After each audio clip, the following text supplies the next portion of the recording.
In this exercise, what we're going to do is look at some identities for matrices and working with matrices. And essentially what we're going to do is sort of combine them all into this little exercise. So, assuming A, B, C, and D, these are the names of the matrices we see below us here. A, B, C, and D are n by n invertible matrices. That's important, so we don't have to make any sort of additional assumptions. Everything that we're going to say is valid. And K is a constant, it's non-zero real number, okay? So we have a couple of K's here knocking around, there and there, okay?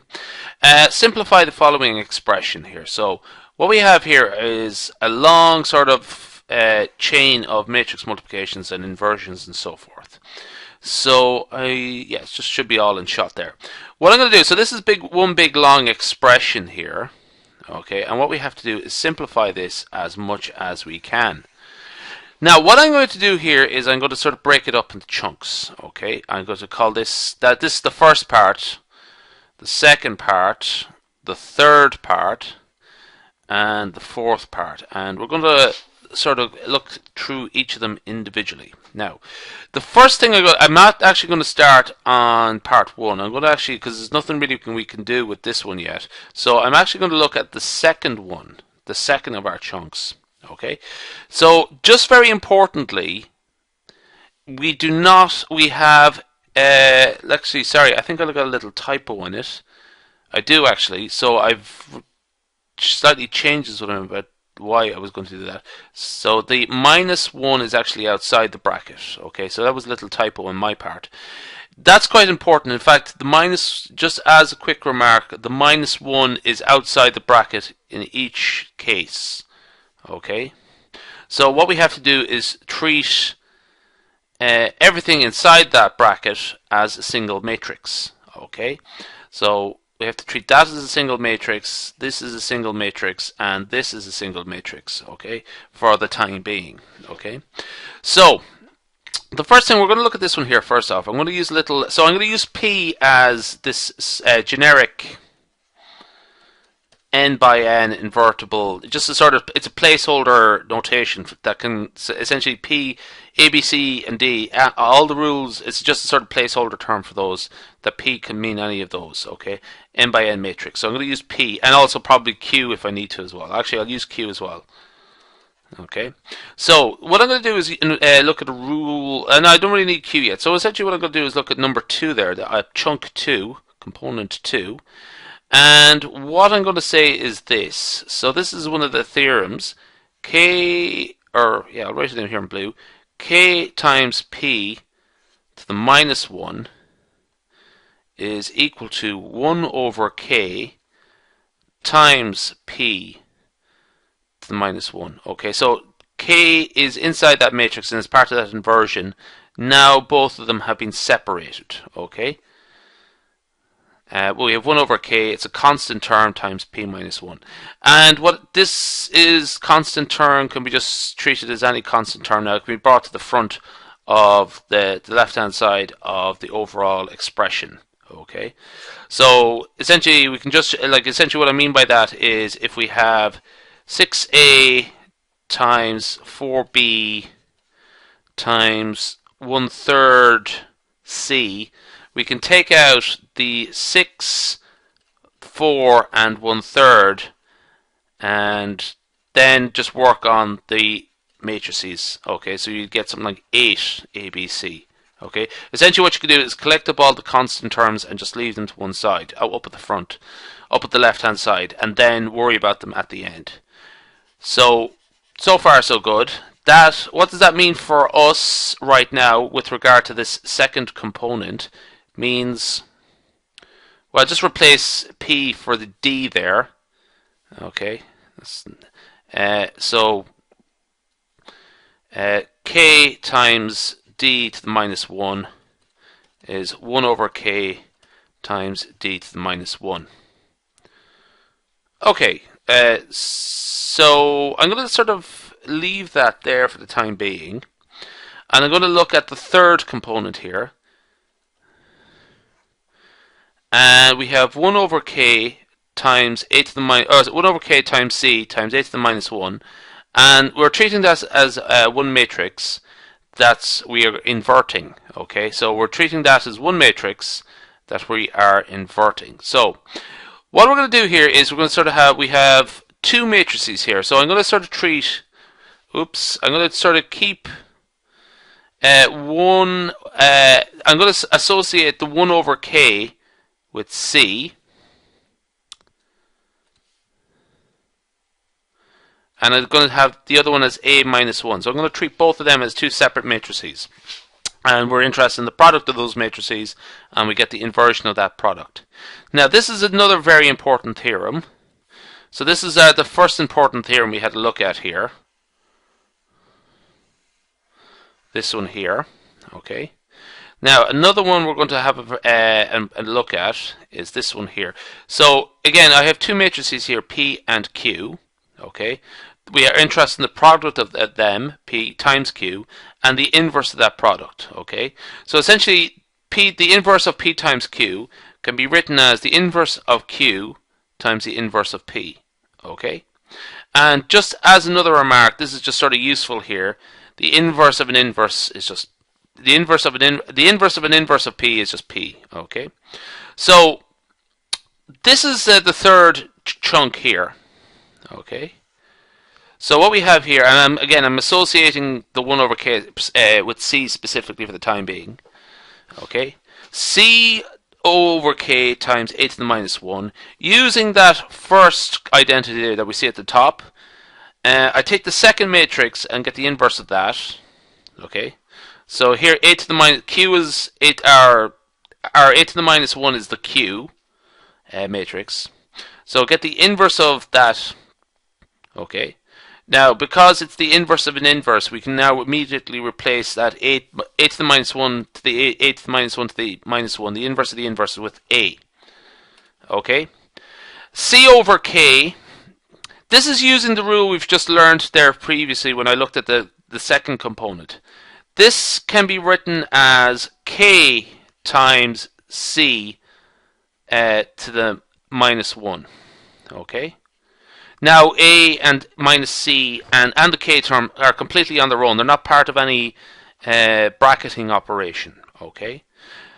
So, and again, this is what I've just done here is using this theorem, this identity that I've done here.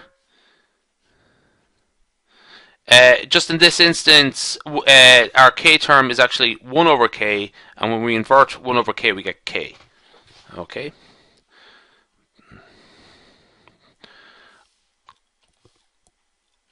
So, and again, what I'm going to do now is just collect up k times a times c to the minus 1. Okay, just put the k out the front. Okay, so that's our third component. Okay, now the fourth component is, let's go back up to it here. Our fourth component is c to the minus 1 times b, and that is all to the minus 1. Okay, so I'm just going to scroll back down here. What we have here is c to the minus 1 times b, and that we're inverting all of that. Now we're going to use that very same identity we've just done the last time, and again I'll just go right back to it here. This one here. Okay. In this case, p is c to the minus 1 and b is the q term. And this is equal to b to the minus 1 times c to the minus 1 to the minus 1, and again we can just let b to the, or c to the minus 1 to the minus 1 equals c. Okay, so that's pretty good so far. So what I'm going to do is just pause it and just collect up the results we have. So I haven't really done anything with part 1 yet. Okay, and so for our result for part 2 was this. Okay, our result for part 3 was this. Okay, and our result for part 4 was this. So I'm just going to sort of rewrite it, that expression in terms of our results. So here are all the results again. Now just as a remark, all of these inversion terms specifically refer to the matrices just immediately underneath them. So they don't sort of correspond to any products of matrices. Okay, so that's just an important mark. So each sort of term here is on its own individually. Okay, so what I'm going to do first off is I can remark upon is that I can take out all the constant terms, k and 1 over k, and put them up at the front. Okay, so 1 over k times k times c to the minus 1 times b times c times a to the minus 1 times d to the minus 1 times a times c to the minus 1 times b to the minus 1 times c. Okay, so these are two constants, 1 over k times k, and necessarily they are just going to cancel out to 1. Now, so far so good. But what I'm also going to sort of remark upon is that we have d times d to the minus 1 here. Okay, d times d to the minus 1, and this is one of the most important identities. P for any generic matrix times its inverse gives us the identity matrix, and it works in the other way as well. P to the minus 1 times P also gives us the identity matrix. So essentially this term here can be replaced by the identity matrix. So we're going to do that. We're going to put that in there as the identity matrix. Okay, I'm going to get rid of this as well, just to sort of keep this uncluttered. Okay, times I. Okay, so the d times d to the minus 1 simply got reduced to the I matrix, the identity matrix.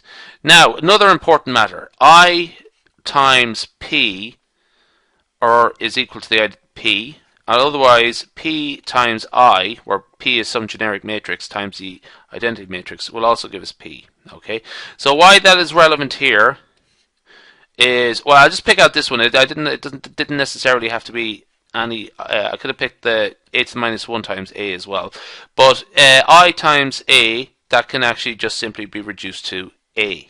Okay, so I can actually knock out that term there. I'll actually cancel out that term there. So I'm going to put the a there. We're not sort of so stuck for space anymore. So far so good.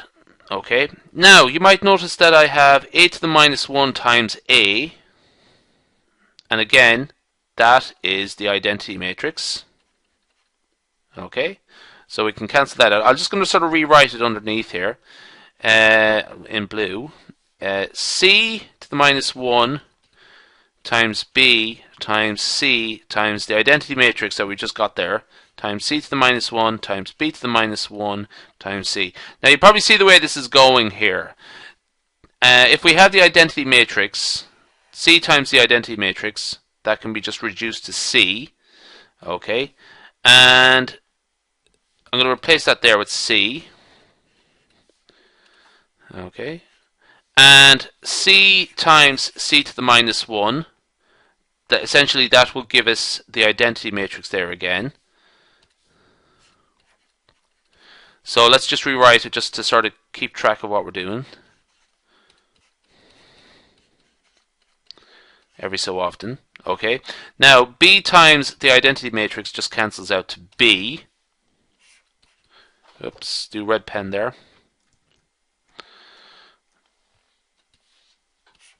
That cancels down to b times I. Okay, so we'll just replace that with b. Okay, now we have b times c to the minus 1. That cancels out into the identity matrix. Okay, and therefore we end up with c to the minus 1 times the identity matrix times c. And again, I'm just using the same rules again and again now. I times c is equivalent to c, so we're left with c to the minus 1 times c, and that just gives us the identity matrix. So the whole thing cancels down to the identity matrix, and that is it. So after all that, let's go back up here. After all that, that's just the long-winded version of the identity matrix. So that's the end of this video.